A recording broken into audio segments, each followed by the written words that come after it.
Okay, so what will a day look like? And Danny, if you could go back up. All right, so we'll start at 8:15. Parents, because we are emphasizing academic behaviors, it's absolutely essential that they arrive so they can be in their homeroom class at 8:15. And for 10 minutes, we'll have a homeroom, not unlike the way we do it here at St. Ambrose. From 8:30 until 9 o'clock, Mondays and Wednesdays, we'll have Mass. On Tuesdays and Thursdays, we'll have what's called team time, where groups will do puzzles, play games, and confession as well. Our first class, or our first workshop, I prefer to call it, for 50 minutes, goes from 9 till 9:50.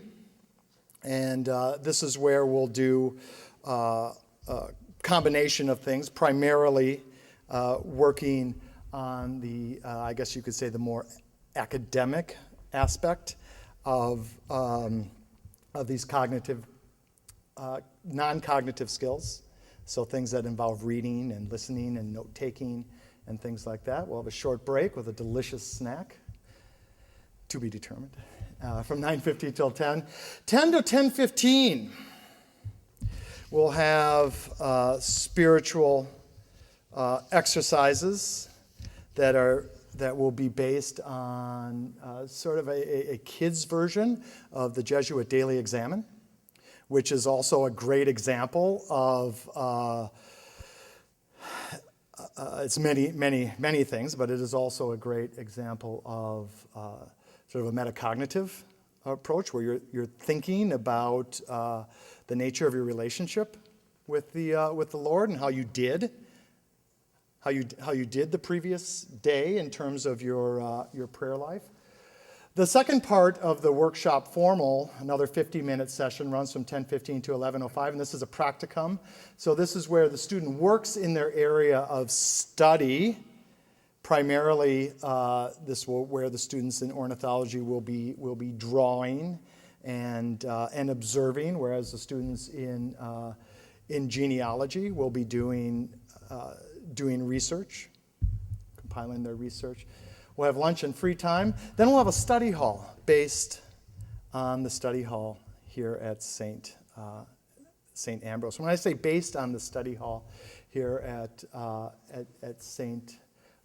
Ambrose, it's certainly more compressed than the one that we have here. But this will be a little different because the study halls that we have here at St. Ambrose during the school year, while there is a facilitator there, where there is a monitor there, usually the students will work silently and then work with one another. In this instance, we will have the teachers and volunteers working with the students to make sure that they're using this valuable time during study hall to the most efficient way possible.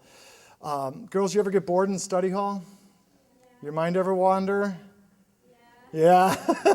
You know you've got a lot of work to do and you should be doing it in study hall, but are you doing it sometimes? Not always, right? Yeah, so we're going to help you with that. One of the things I'm most excited about following study hall just afternoon from 12:05 is 12:40 is every day, again, save for Fridays, which are field trips. Talk about that in just a second. We'll have guest speakers coming in. And these are people who model and have modeled these traits that we are trying to instill in your children, that we're trying to instill in you. So just think of them as inspirational speakers.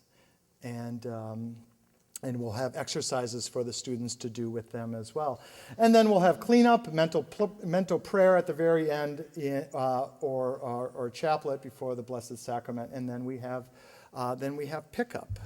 And that is a day in the life of St. Ambrose's summer program. Fridays, by the way, we'll have 2 Fridays that are devoted to field work. So among the ornithologists, Or the birders, one day they'll go to Owen Park, which is beautiful, beautiful place for birding or bird watching, and then we'll go to another place the following Friday, and then for the older students, we'll go to the historical society, and we'll have one of the which is one of the greatest repositories of knowledge in North America. I mean, it's amazing, and in terms of genealogy, right? It is an amazing resource, right here in our backyard in Madison. So we'll have somebody guide us through that. And our hope is, of course, when students are there and when they just see these vast walls of immigration records, right? It's just walls and walls of immigration records, right? And then they page through it and they find their great-great-great-grandmother, right, within those walls. That's really special, you know. And it's those moments, right, that make people think, right, this is all right, right? I've achieved something here. So that's a day in the life, and we'd like now to open it up to any questions